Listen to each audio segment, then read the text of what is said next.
د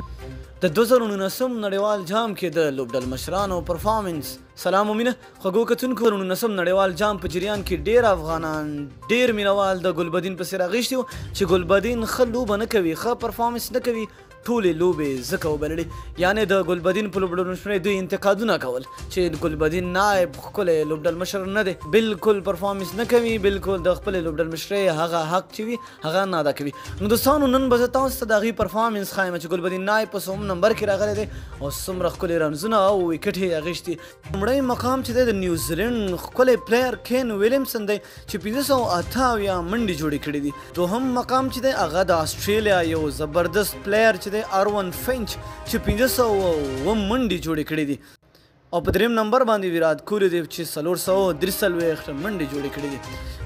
دوستانو په څلورم نمبر باندې د ساوث افریقا فاف ډیپلیسي دی چې 380 منډې جوړې کړې دي او په پنځم نمبر باندې چې دی ایون مورګن چې تاسو ته پته ده دوستانو چې د نړیوال جام ګټونکی هم دی چیمپئن هم ورته ویلی شو ایون مورګن د انګلینډ کپټان چې 362 منډې جوړې کړي ایون مورګن نه پس زمونږ ستاسو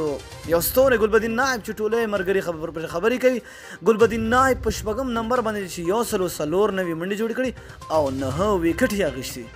او په اووم نمبر باندې د ویسټ انډیز جیسن هولډر دی چې 180 منډې او 8 ویکټ یې اخیستي او په اتم نمبر باندې د سریلانکا آلراونډر لوبغاړی دی ډیموډ کرونارتني چې 222 منډې جوړې کړي دي بیا په نهم نمبر باندې د پاکستان سرفراز احمد دی چې 143 منډې جوړې کړي او په لسم نمبر باندې د بنگلادیش مشرفي مرتضی دی چې 40 منډې او یوه ویکټ یې واخیسته نو دوستانو ګورې ډیری جیسن هولډر ډیموډ کرونارتي سرفراز احمد او مشرفي مرتضی د دې ټولو نه زموږ ستاسو لوبغاړی ګلبدین نایب ډیر مخکې دی او موږ اوس هم لګیا وو ګلبدین نایب پسې خبرې کوو نو دوستانو لاندې په کمنټ کې خپل نظر را سره شریک کړئ تر بلې ویډیو د لوی الله په امان